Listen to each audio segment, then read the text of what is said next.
بسم اللہ الرحمن الرحیم۔ السلام علیکم، آپ دیکھ رہے ہیں الف نیوز اور میں ہوں آپ کے ساتھ ماجد علی۔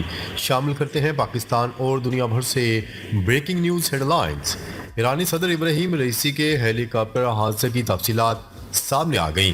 صدارتی کانوائی میں شامل 3 ہیلی کاپٹروں میں سے ایک میں موجود ایرانی اہلکار غلام حسین اسماعیل کا کہنا ہے کہ صدر ابراہیم رئیسی کے ہیلی کاپٹر کا پائلٹ تینوں ہیلی کاپٹروں کے کانوائی کا انچارج تھا۔ جب ہیلی کاپٹروں نے تبریز کے لیے دوپہر 1 بجے پرواز شروع کی تو اس وقت موسم ٹھیک تھا۔ غلام حسین اسماعیل نے بتایا کہ پرواز کے 45 منٹ بعد صدر ابراہیم رئیسی کے ہیلی کاپٹر کے پائلٹ نے دیگر ہیلی کاپٹروں کے پائلٹوں کو احکامات دیے کہ وہ قریب موجود بادل سے بچنے کے لیے اپنے ہیلی کاپٹروں کو مزید بلندی پر لے جائیں۔ انہوں نے بتایا ہے کہ صدر ابراہیم رئیسی کا ہیلی کاپٹر دیگر 2 ہیلی کاپٹروں کے درمیان میں تھا۔ بادلوں کے اوپر پرواز کے 30 سیکنڈ بعد ہمارے پائلٹ نے نوٹ کیا کہ صدر ابراہیم رئیسی کا ہیلی کاپٹر غائب ہو گیا ہے۔ ایرانی اہلکار کا کہنا تھا کہ ہمارے ہیلی کاپٹر کے پائلٹ نے فیصلہ کیا کہ وہ اپنے ہیلی کاپٹر سے فضا میں چکر لگائے اور صدر کے ہیلی کاپٹر کو تلاش کرے، تاہم کئی کوششوں کے باوجود ریڈیو آلات سے رابطہ نہ ہو سکا۔ غلام حسین اسماعیل کے مطابق ہمارا پائلٹ پرواز کو نیچے اس لیے نہیں لا سکا تھا کیونکہ بادل موجود تھا۔ چونکہ پرواز جاری رکھی گئی اور قریبی تانبے کی کان پر اسے اتار لیا گیا۔ انہوں نے کہا ہے کہ وزیر خارجہ حسین امیر اور صدر کے حفاظتی یونٹ کے سربراہ کو کئی بار فون کیا گیا مگر انہوں نے جواب نہیں دیا۔ صدر کے پائلٹ کیپٹن مصطفی سے بھی رابطہ کیا گیا مگر وہ بھی جواب نہیں دے سکے۔ غلام حسین اسماعیل نے بتایا کہ رابطے کی کوششوں کے دوران جنہوں نے کال اٹھائی وہ تبریز میں نماز جمعہ کے پیش امام محمد علی الہاشم تھے۔ الہاشم کی حالت اچھی نہیں تھی، تاہم انہوں نے تصدیق کی کہ صدر کا ہیلی کاپٹر وادی میں حادثے کا شکار ہو گیا ہے۔ انہوں نے مزید بتایا کہ اس پر انہوں نے بھی الہاشم کو فون کیا اور الہاشم نے یہی بات دہرائی کہ ہیلی کاپٹر حادثے کا شکار ہو گیا ہے۔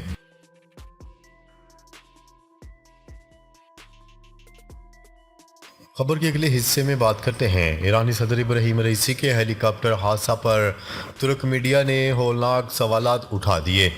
ایرانی صدر ابراہیم رئیسی کے ہیلی کاپٹر کو پیش آنے والے حادثے پر ترک میڈیا نے سوالات اٹھا دیے ہیں۔ غیر ملکی میڈیا کی رپورٹس کے مطابق ترک میڈیا نے سوال اٹھایا کہ حکومتی سربراہ کے لیے 4 دہائیوں پرانا ہیلی کاپٹر کیوں استعمال میں لایا گیا۔ امریکی ساختہ ہیلی کاپٹر ایرانی صدر کے استعمال میں کیسے آیا؟ کانوائی میں شامل 3 ہیلی کاپٹروں پر سوار مسافروں کی ترتیب کیوں بدل دی گئی؟ ایرانی صدر ماضی میں تبریز کے دورے کے لیے روسی ہیلی کاپٹر استعمال کرتے رہے، اب امریکی ہیلی کاپٹر کیوں استعمال کرنا پڑا؟ ماضی میں پاسداران انقلاب سے پائلٹ رہا اور اب فوج سے کیوں لیا گیا؟ ٹریکنگ سسٹم کے باوجود جائے حادثہ کا فوری تعین کیوں نہ کیا جا سکا؟ ترک میڈیا نے مزید سوالات اٹھاتے ہوئے کہا ہے کہ ہیلی کاپٹر سگنل کے فعال یا خراب ہونے کا کیوں نہ نوٹ کیا گیا؟ دورہ شیڈیول کے مطابق وزیر خارجہ اور گورنر تبریز نے 2 نمبر ہیلی کاپٹر میں سوار ہونا تھا، وہ اس پر سوار کیوں نہ ہوئے؟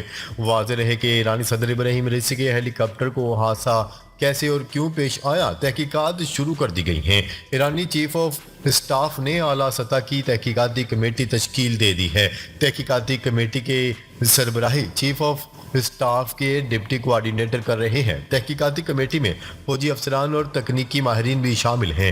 یاد رہے کہ اتوار کے روز ایرانی صدر ابراہیم رئیسی آذربائیجان کے سرحدی علاقے میں ڈیم کے افتتاح کے بعد واپس تبریز آ رہے تھے کہ تبریز سے 100 کلومیٹر دور ضلع اوزی اور پیر داؤد قصبے کے درمیانی علاقے میں پرواز کے آدھے گھنٹے بعد صدر کے ہیلی کاپٹر کو دیگر ہیلی کاپٹروں سے رابطہ منقطع ہو گیا۔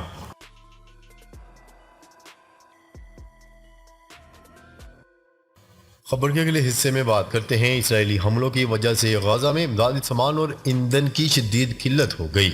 اقوام متحدہ امدادی ایجنسی نے رفح میں خوراک کی فراہمی روک دی۔